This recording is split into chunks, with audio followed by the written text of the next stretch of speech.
Welcome to Homegrown Florida. I'm Patrina, and I have to tell you about the most difficult plants for me to grow from seed.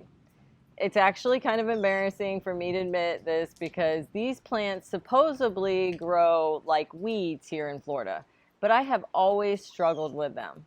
So much so that I usually buy them from the nursery as transplants. And that plant would be the infamous pepper plant. We're going to take this opportunity to talk peppers today, but it is quite a bit rainy, and hopefully you guys aren't getting too much noise of the rain and the thunder and the lightning and the wind that is all happening here.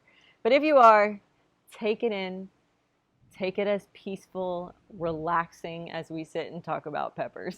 I almost didn't do this video because I didn't want to jinx the plants that I have growing. They haven't produced yet, obviously, but I have gotten them to grow from seed.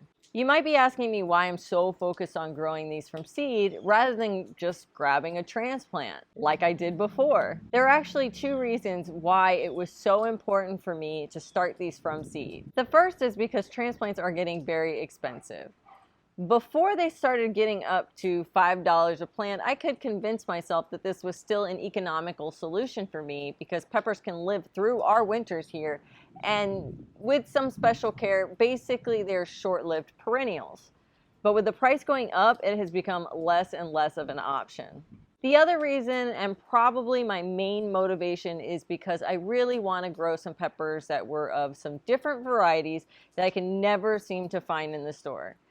Things like paprika or pimento, which I wanted to grow to replace some spices I normally buy. Mainly these are for my spice mixes like taco seasoning and seasoned salt. Now you might be wondering why I'm growing lots of sweet peppers. Well, it's a funny story. My husband, as a baby, he's the youngest of 4 boys, and the older boys thought it would be funny to feed their little baby brother jalapenos. And ever since that day, Jason has hated hot peppers. And I don't just mean like habaneros. I mean like jalapenos, or even he finds poblanos to be hot peppers. So really in this house, we grow only sweet peppers. I started this journey about 2 years ago with trying to grow peppers from seeds. So let's get right into it. Make sure to hit that subscribe button for more videos just like this one.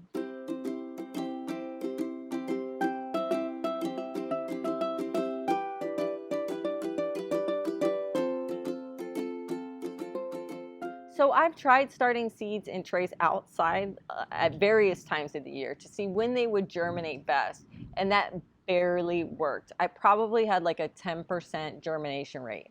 I figured something was wrong with the seeds, and so then I got them from a different provider, hoping that they would maybe germinate better, but I had the same problem. When that didn't work, I thought maybe the AeroGarden would work because my tomatoes start so well in the AeroGarden. So I tried that twice and I had 0 germination. I was actually getting worse at this.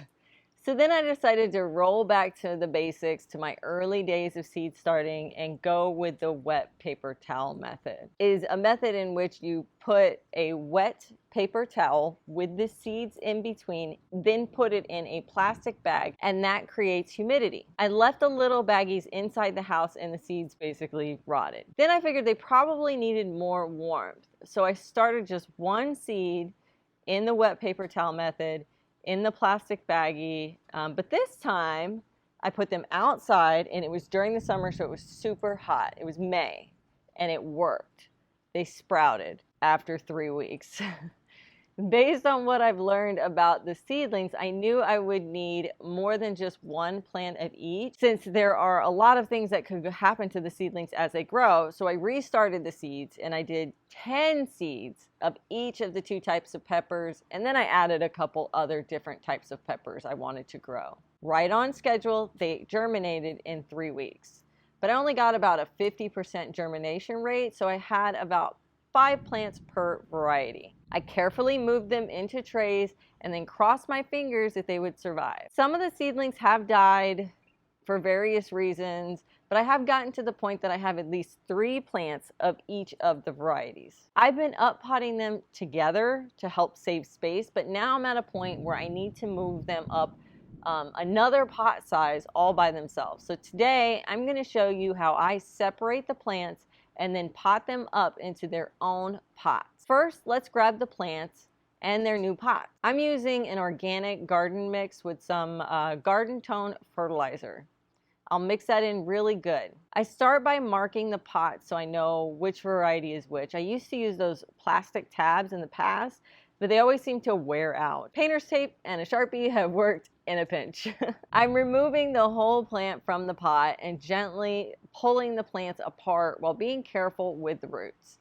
Now, pepper plants are pretty hardy when it comes to handling their roots, so you can plant them together to conserve space and then separate them later. As you can see, I am burying them a little bit deeper than the root ball.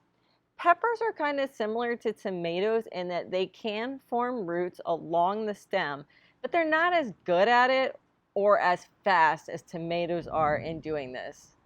In fact, there is a possibility of stem rot if you do bury them too deeply before they're ready.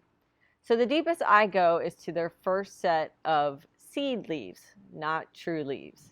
These are the ones that show up first once the seed germinates. I don't go any further up than that. Once they start to outgrow these pots, then they're headed to their permanent spot in the garden, where I will bury them at their root ball level, no deeper. Another thing I do when I put them in the bed is I'll snip the tops off the plant to help them get bushy and hopefully won't require to be staked to hold them up. Right now they're just a little bit too small for that, but they are getting closer to that point. So that's all there is to it. Now I'll set these guys back in their trays in the shade for a couple days in case they have any transplant shock. Once they recover from that, they will go back into their sunny spot to continue to grow until they're ready to move to the bed. What is a plant that you have always had a hard time with growing or starting from seed? I'd love to know I'm not the only one struggling where others seem to just have great success. So head down into the comments and leave me a note. We did touch on tomatoes in this video, but if you wanted to know more about how I start my tomatoes from seed with great success every single time, check out this video. This is my starting tomato seeds in the Aero garden.